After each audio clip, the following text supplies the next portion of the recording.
I just want to first introduce myself. My name is Walter Beede. My handle on Twitter and here on YouTube is Baseball Lifer. The purpose of this channel is to help give parents and student athletes an alternative kind of narrative to what they may hear within strictly the confines of travel baseball or recruiting services or anything that is asking for a significant amount of money.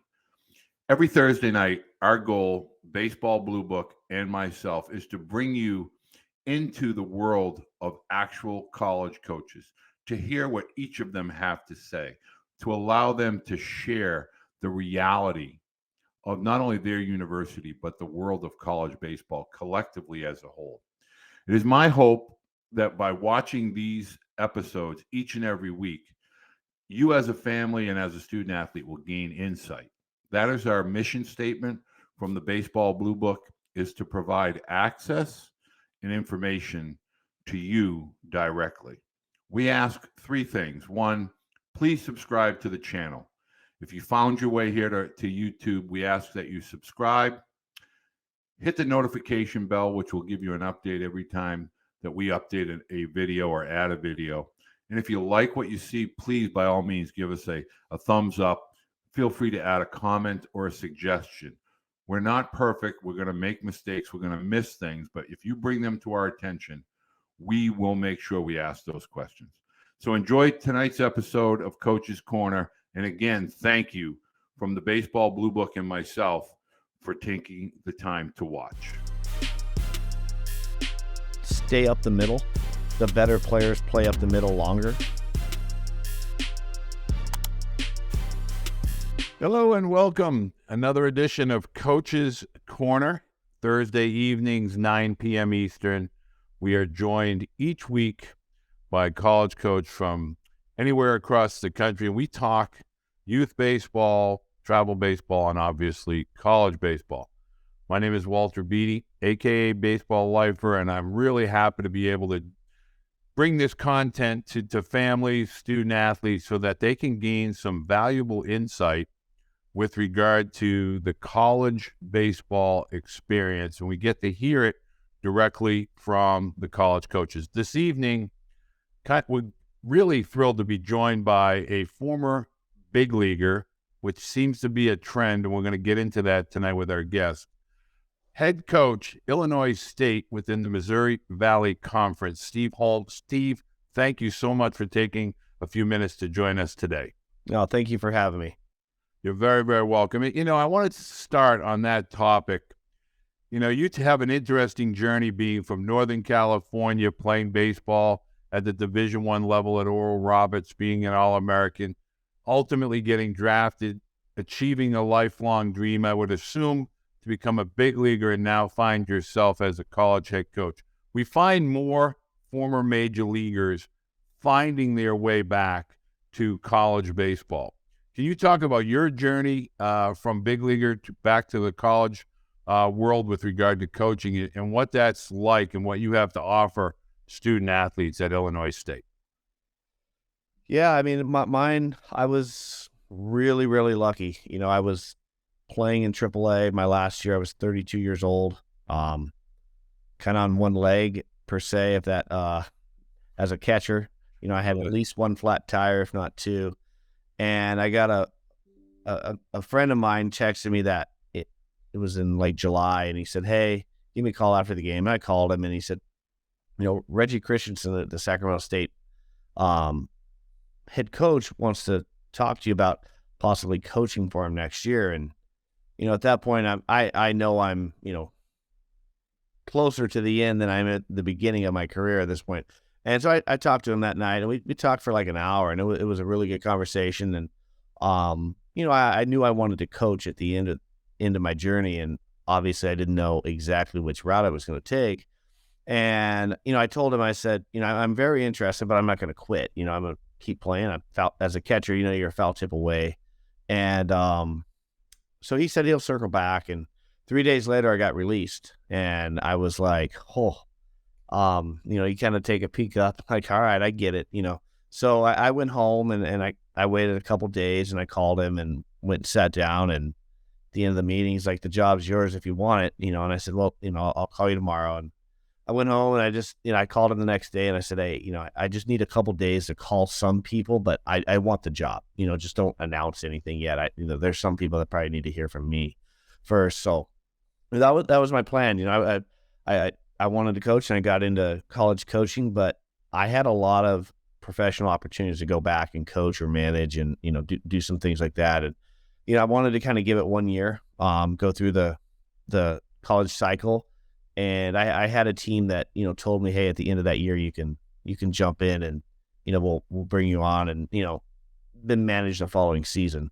And that year was really fun. We had a lot of guys and that did really well. I was a hitting coach and then, did the pitching as well that year. And I remember at one point, I texted the guy and I said, hey, I'm not going to take that job. I'm going to stay. I'm going to do this. This is kind of, where I want to be, sleeping in my own bed. And you felt like you were having more of an impact with a college kid than you would a professional, where sometimes you can or can't coach them, in today's professional game. But, there's a lot to that side of things. But ultimately, you looked up and at the end of that season, I felt like I made an impact on a couple of these guys, probably last for a long, long time. And I don't know if you could have done that in pro ball. And that was my decision at that point. Well, I think what's really interesting is that you have some very valuable insights that you're able to share with potential and future recruits with regard to the process as a high school athlete, a college student athlete, what it's like at the professional level and what it's like to achieve and live that dream as a big league player. And so one of the first questions that was submitted to us when people knew that you were going to be joining me this evening, they wanted to know, when you began as a head coach, specifically at Illinois State, you started at a time, I believe it was 5 years ago, then you run into COVID, we're kind of coming out of that. Can you talk about building a program, taking over a program and building a program, and what your area of focus was with regard to the Missouri Valley Conference and specifically Illinois State? Well, when we got here, we were handed over some really good players, and we thought we would have a chance to win for the first 2 years. And at that point, we thought we'd do some rebuilding. That there was a few players that left during the time when there is no coach, and there was no portal then. So, the older guys were kind of stuck at Illinois State, if that makes sense, which we were thankful for. But ultimately, we lost a lot of the really good young players, and we knew that this thing was going to kind of, you were going to fall off a cliff a little bit because with your experience and age. And we ultimately got too many guys drafted in 2019 off of that club. There was 4 juniors. There was an incoming guy that was lost, and we just looked up and like, okay, we're probably rebuilding now as opposed to the following season. So we knew, and we'd done our research, and the teams that were winning in our league were predominantly doing that with high school players. And, we certainly targeted some junior college players that kind of fill in the gap per se, but we had no intent to build our team around it. And it happened that way. And we were going with a high school player, and then COVID happened. And since then, there's been a couple teams in our league do really well with some junior college players. And most of those guys, it's that third year COVID guy that you're getting out of the JC that, it remains to be seen how well that goes going forward. But we had that decision to make kind of in that 2021 time to say, what do we want to do? Do we want to, kind of change directions here and go jump that junior college train, or should we just kind of stay with where we're at? And we ultimately chose to stay with where we're at. Our 2022 class is probably the best one that, we've ever put together. And a lot of that came from winning in 19. A lot of those commits that we had in that 22 class committed to us because of the success that we had in 19 and then in the short part of 2020. And we're pumped to have them. It's just taking a little while to get, some of those high school ranks on the field. So, like when the fall ended, we went to we had a couple outside competitions, and we kind of ran out what we thought was our A team at that point. And right now we have some guys that are, battling some positions, and they're trying to have a say in, what we thought was at that point. But at the end of the fall, we had a freshman in left field that was, a local Illinois kid, with a sophomore in center that we recruited out of high school. A right fielder was a JC kid. We had a California kid at third base that was 2 years at COVID in California JC. So I think he played 13 games in 2 years. He played for us last year. And our shortstop is a homegrown kid that we got out of high school. We had kind of three guys to play second base and first base. And one's a high school, like a top 500 kid out of Illinois. He's a freshman. And then we have one portal guy in there. And then a junior college first baseman only. So one of the second basemen can play first. So that's kind of what our team looked like. There's a little bit of mix. One portal guy, in the infield, there's a portal catcher, and then we got two portal pitchers. A couple JC guys sprinkled in, but most of the talent, at least like the draftable talent, tends to come from the high school side, at least for schools like us.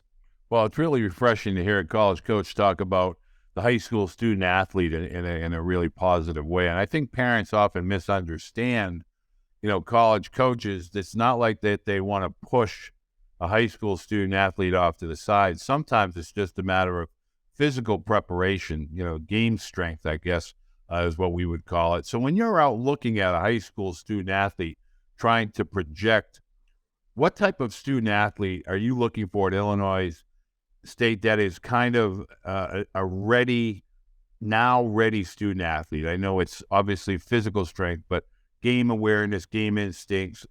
What are you looking for in a potential recruit? We try to stay up the middle. I think the better players play up the middle longer. It was one thing when I was with the Giants, our third baseman was a shortstop growing up. The shortstop was obviously a shortstop. Ray Durham played second base. He played shortstop for a long time. Wow. Rich Aurelia was playing first base. He was a shortstop. Aaron Rowan was our center fielder. He had gone to Cal State Fullerton as a shortstop.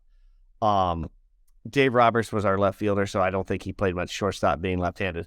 But Benji Molina and I both started out as shortstops. I played shortstop all the way through college before I started catching. So ultimately, that was that thing that was always in my mind is the best players play shortstop until somebody else tells them they can't, right? So we try to stay up the middle. I think your shortstop needs to be your best player. So when we go watch kids, we look for the best player and we look, where are you hitting them? If I go see a club that you're putting together, you get to see those kids every day for, whether it be 60 days, 80 days out of the year, whatever it is. If you're hitting the kid that I like in the 8-hole, I think you know something more than I know. We're probably not, we're not going too far for recruiting a bunch of 8-hole hitters. So, that's one of the questions we ask. Hey, where do you hit him in the lineup? How come? How come you hit him 2, not 5? How come, whatever that may be. And usually you'll start spilling some beans with that, and we'll find out a little bit more about him than what we can just see in a 2-game, clip sometimes. So that's what we're, really looking for, is the guy who can really play. On the academic side, the guys that play best for us, 3.7 to 4.0 students. We just had our baseball team got recognized yesterday at the basketball game. There was 8 4.0s. Self-motivated guys. That the NCAA does not give us enough time to properly get equipped for the season. If you're not self-motivated and doing some things on your own, you're probably going to get left behind. So those are things that are important to us. If kid's got a 2.9, but he throws 97, 98 miles an hour, we probably take a flyer on the guy. But ultimately, the guys that have played really well for us, we've done our homework. We know the occupations that parents have that tend to be better for us. We do really well with farmers' kids out here. Farmers got to plant all their seed in April. They don't get to harvest it until, September, October. Those kids know how to put in work in the fall and get to harvest on that scoreboard come, February, March, April, May into June. So those are things that we kind of look for and hopefully work out well for us. Well, interesting that you talk about, from a student athlete's perspective, the role of academics, but really how that academic transcript speaks to the accountability as far as a student being self-aware and involved and engaged in a total package. When you're recruiting, what does Illinois State have to offer that makes them different or unique, not only within the Missouri Valley Conference, but within college baseball? What is Illinois State offering to a prospective student athlete that makes it unique? The school itself is one of those places that if I cut 10 guys tomorrow, I bet 5 of them stay at the school. Like they really like going to school at Illinois State. I did not know that when I took the job. I figured it out. We had a Saturday practice. It was about my 3rd weekend in, and I showed up and I was like, these guys might have had too much fun on Friday night. And it was pretty apparent, 30 minutes. Once you got through stretch, you started seeing fatigue, so it is a really fantastic place to go to school. That's been apparent from the get-go, and not just that scene of things. There's a lot of one of the things that intrigued me about the job was I was working at Purdue at that point. So at Purdue, you'd go into Chicago to recruit. Chicago has really good baseball, and the Big Ten schools are pretty expensive from out of state. So you'd have to go to Chicago suburbs and try and find kids that could afford to do this. So you drive around Chicago, and that little license plate cover that you see on cars, it says, alumni of, and we had quite a few people that you would drive past and it would say Illinois State, and it always stuck in my head. I'm like, that must be a pretty good spot, and if people are prideful about it enough to put on their license plate cover, then it's usually a place you can recruit to. So once we got here, we figured that part out, and the school itself is really good. There's a really, really good business school. There's a really good ag school, and those are 2 things that we recruit heavily to. And then, obviously on the baseball side, there's pages on our website that you can go look at and see what we have to offer. We have a lot of professional experience on our coaching staff, and it's a little bit different than what some of the other people have out there. But those are things that we sell. But a lot of it is a school. Well, I would think that it would be a definite check mark next to a college that has former big leaguers or professional experience on the staff, because you're going to know, as far as from an evaluation standpoint, how to bring up the game, the projectable skill sets, but also put a good word in, whether it's from the Cape Cod League or Summer Collegiate League, and obviously with the scouts. Do you find that the Missouri Valley Conference is scouted heavily with regard to the weekend series? You have UIC, you have Evansville, so you have some really, really good schools in that conference. Do you see a lot of scouts out watching series during the weekends in-season conference? You do, and you know how it is. I mean, they're chasing that Friday night guy. So if there's a Friday night guy, then they're all somewhere. And then Saturday, Sunday, we've been very fortunate. We've gotten in kind of the 3 drafts that we've had here. I think we've had 9 and an incoming guy get lost. So we've done very, very well on the scouting side, or getting players drafted, some to our own detriment of our team, because we've lost a lot of juniors in this process.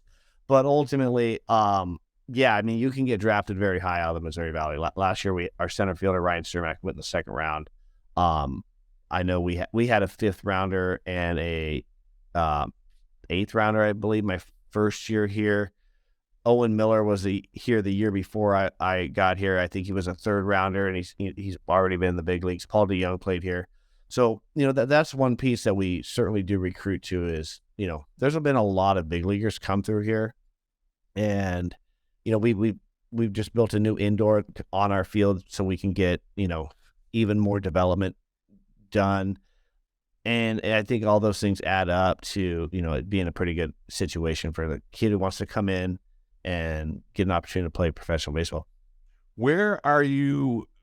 Obviously, you say Illinois, you say the Midwest, but you mentioned California. I know you're from Northern California. when you're talking to potential recruits, do you have contacts throughout the country? Do you spread out and go see a bunch of tournaments during the summer?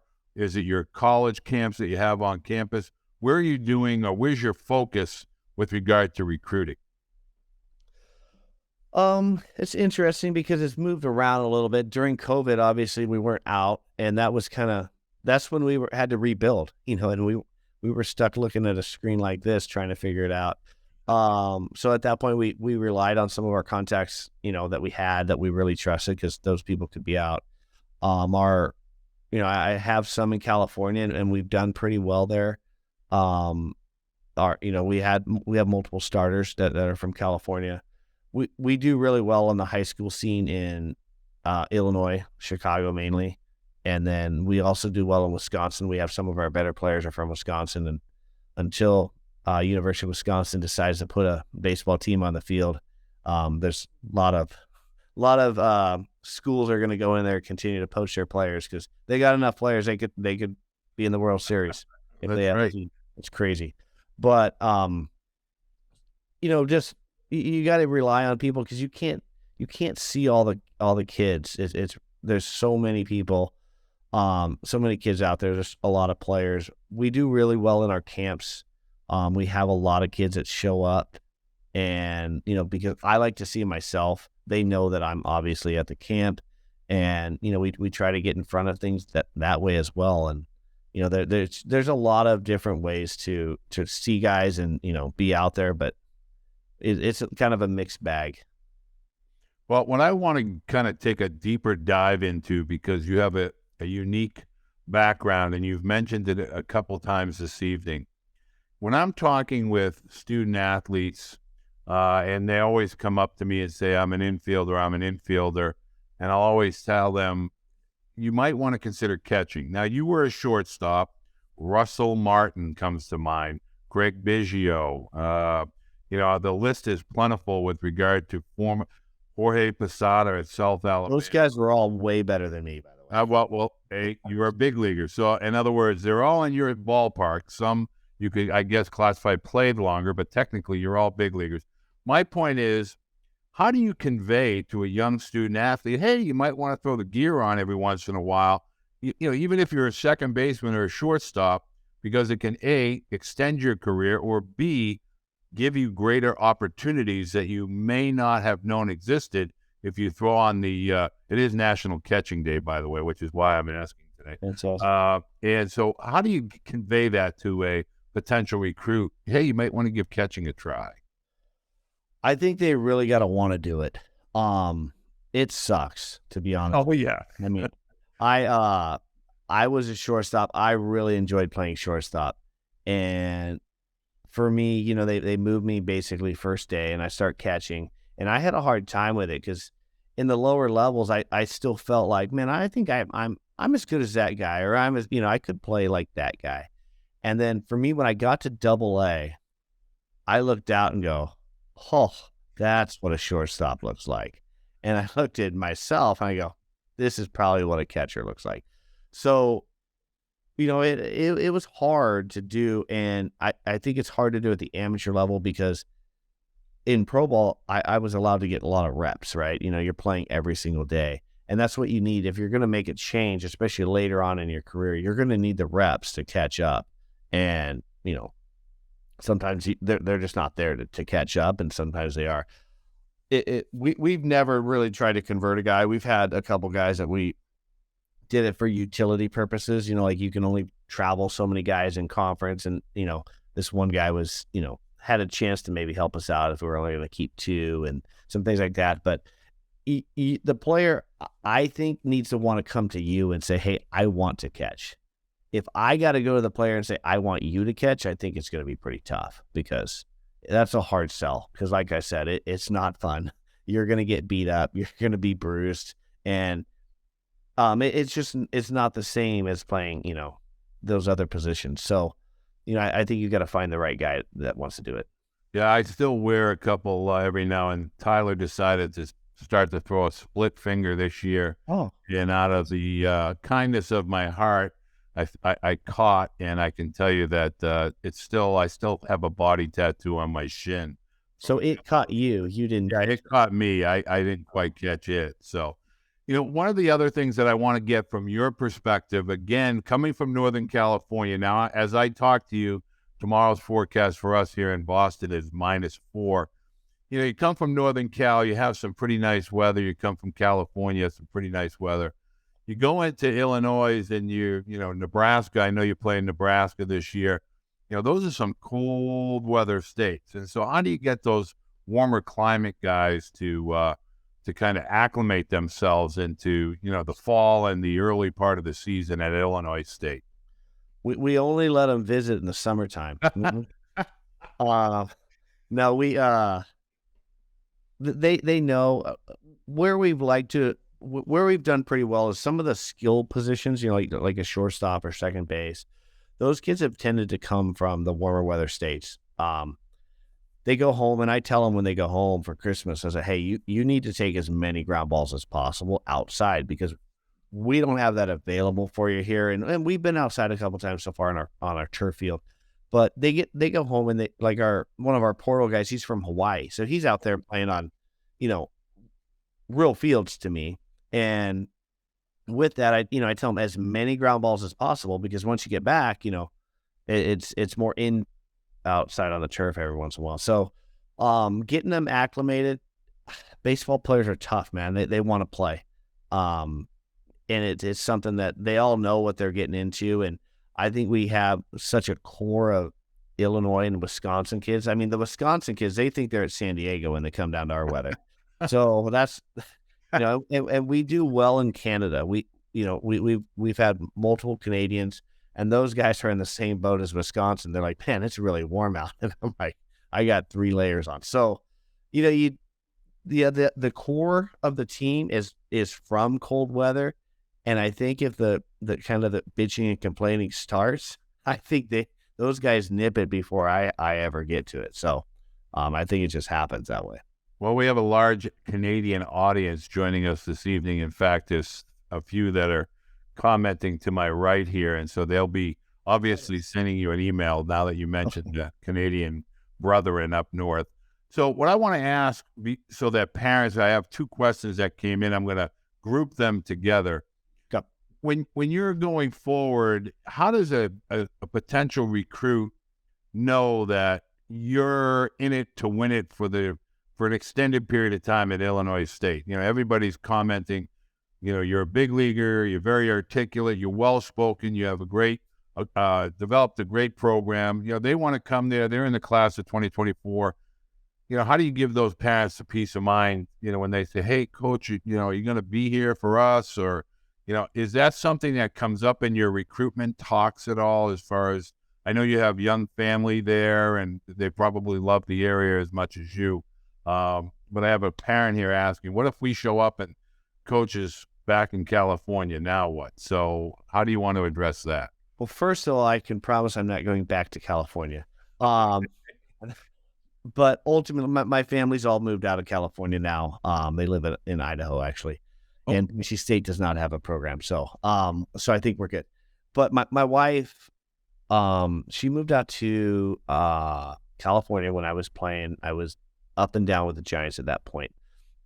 And our idea was when I was done playing, we were going to move back to the Midwest where she's from in St. Louis. So, I took the job with Sac State with Reggie, and I coached there for 4 years. And we looked at, we kind of drew a circle around St. Louis that we felt was like driving distance. And then obviously jobs that, I felt were, good jobs for my career as well.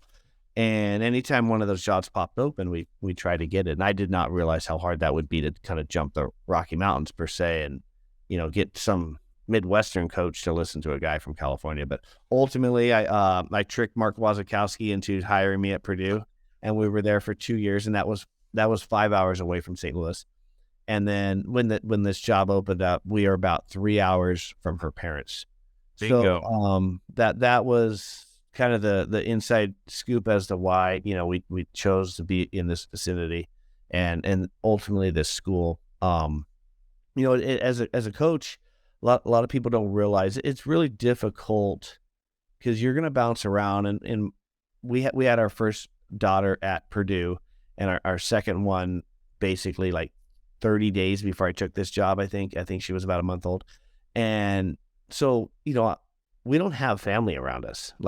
And for me, you don't just leave daughters with just random people, So being somewhat close to family was very, very important. And like I said, my parents are in Boise, and there's no Boise State baseball anymore.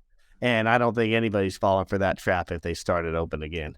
But so, I think that's a big deal for us, being somewhat close and having that network established, because as coaches, you move around and all of a sudden you got to start all over on, babysitters and things like that. It becomes very difficult.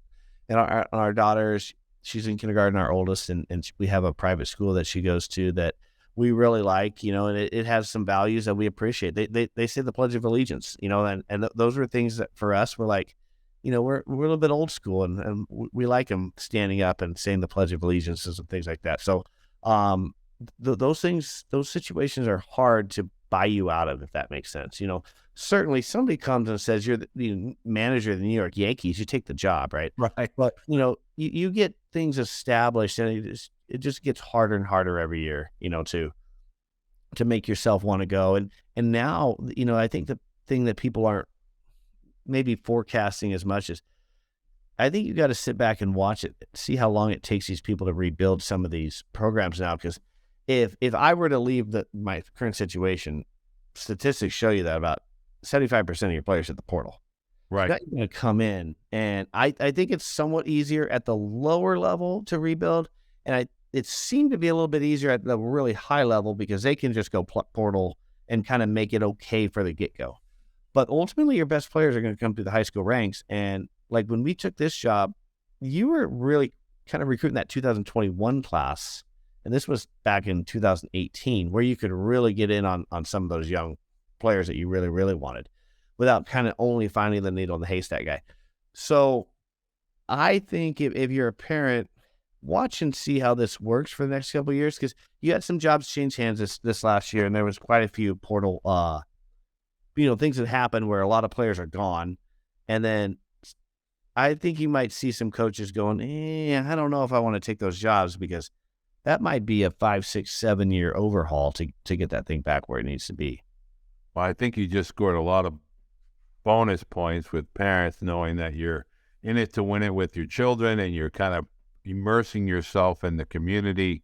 That seemed to go a long way with a lot of comments that just came flurrying. Don't forget the wife. Oh, the wife. Well, that was one of the things you mentioned earlier.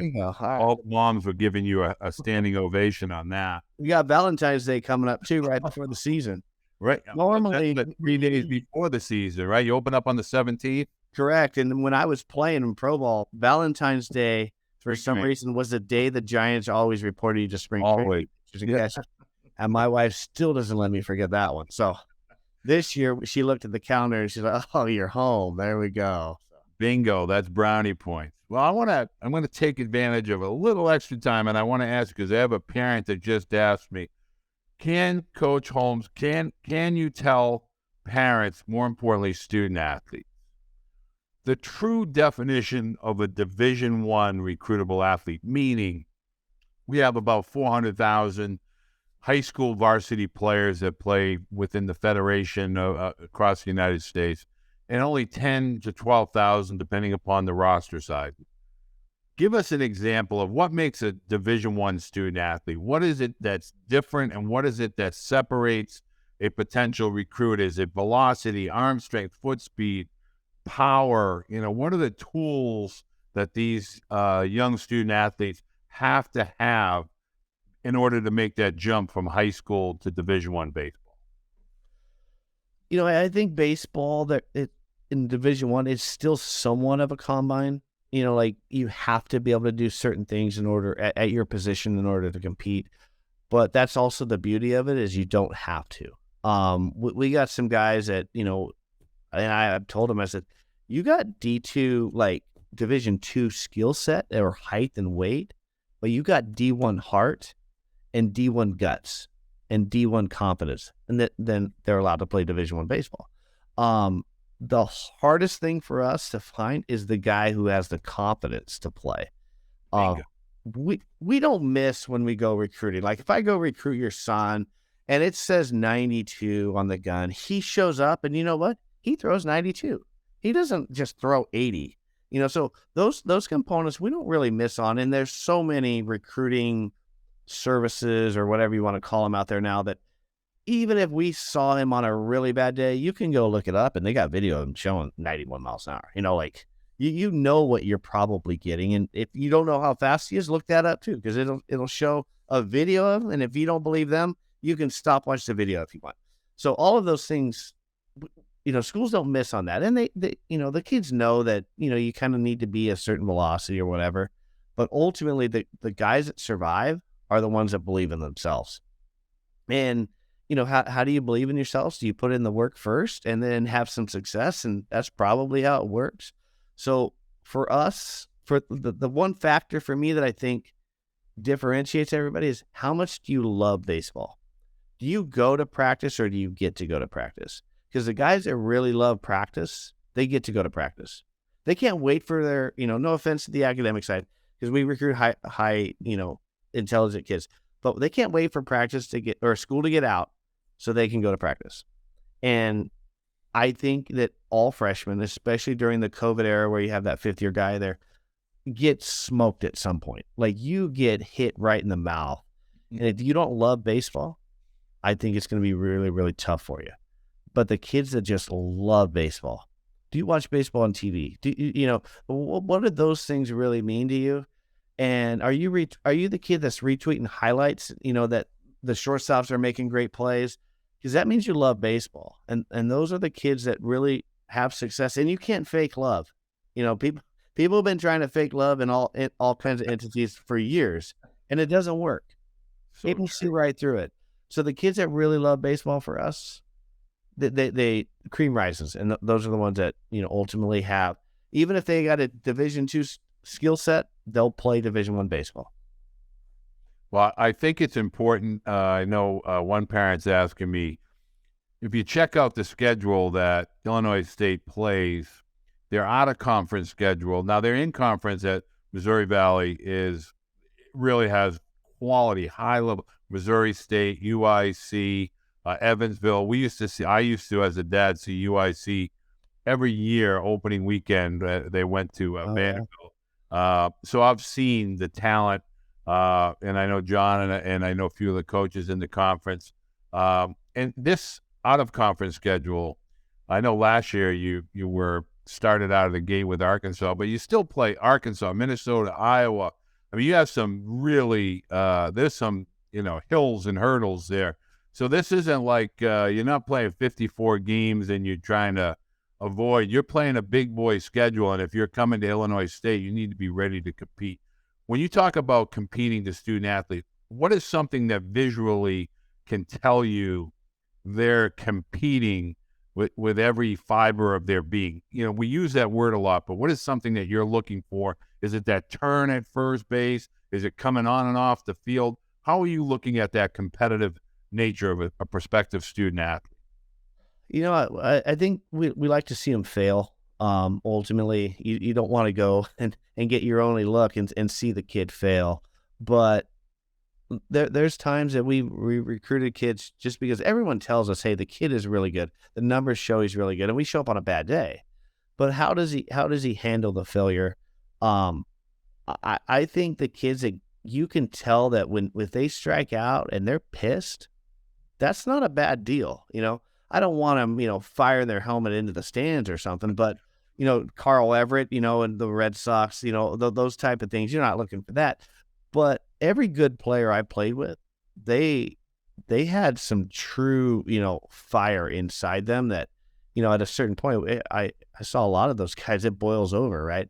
But I think that's a big deal, is the guys that play that failure really bothers them. And not bothers them to where they get down and they lose confidence in their, as my old boss at Purdue used to say, dragging this blanket like Linus. Right. We're not looking for that, but when something doesn't go right and they're bothered, that means they probably got a little bit of perfectionist in them, and that's usually a pretty good competitor, because if you're a perfectionist, is you don't like to lose, you don't like to do things the wrong way, and that's why we've done so well with that student on the student side. Like, is he that 3.7, that 4.0 guy? Because there's no way that everyone cares about every subject that you're studying, but you do care about that grade that you get at the end. Oh, yeah. So that's what we're looking for, is that guy that failure bothers, and can you see it? Because some guys, they walk off the field or they lose, or they go 0 for 4, and it's not that big of a deal to them. And as a player, to me, like, that was a big deal, So I think that's one thing that kind of separates. Well, I want to let all the parents know that have been asking me questions about contact. Coach Holm Steve does have Twitter. I don't know how active you are on Twitter, but he does have Twitter. Obviously an email. I'm going to have all of that in the description in the video so that you'll be able to reach out, find out about camps, talk about, where the staff might be during the course of the summer, etc. But I will have all the contact information. So you've been a big hit with the moms because you've mentioned your wife a few times. There we go. So brownie points for Coach. But Steve, I want to say thank you. Tyler said to say hello. He is over in Japan, and they are, I think, 15 hours ahead of us. So it's actually tomorrow there today. Is he enjoying it? He's loving it. Yeah, he actually, their traditions over there are absolutely amazing. They have a spring training that's really unique. It takes them to 3 different venues. Yep. And so it's 2 weeks here, 2 weeks there, and then ultimately the final 2 weeks at the Dome. But he hopes to be back in the greater U.S. next year. He has a little baby boy that's home in Texas, so that's kind of aching on him a little bit. He said to say hello and make sure that I wore my Giants hat. So I told him I would do that for you. But Steve, thank you very much for taking the time to join us. Best of luck. I know the season kicks off on the 17th. And I'll be talking with you about a few guys that I've seen over the last few weeks. I'll send over some video to you as well. Perfect. It takes a whole village to build a program. Amen. I know that, brother. So I want to let everybody know all of your information. If you have questions about our comments, our discussion here tonight with Coach Holm at Illinois State, please feel free to put them in the comments section.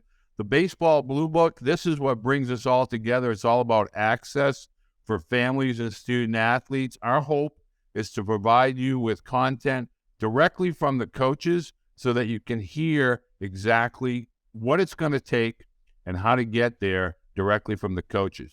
Now, next Thursday, 9 p.m. Eastern, we're going to have Tim Corbin from Vanderbilt University. We know a little bit about Vanderbilt and the Beede family, so that's at 9 p.m.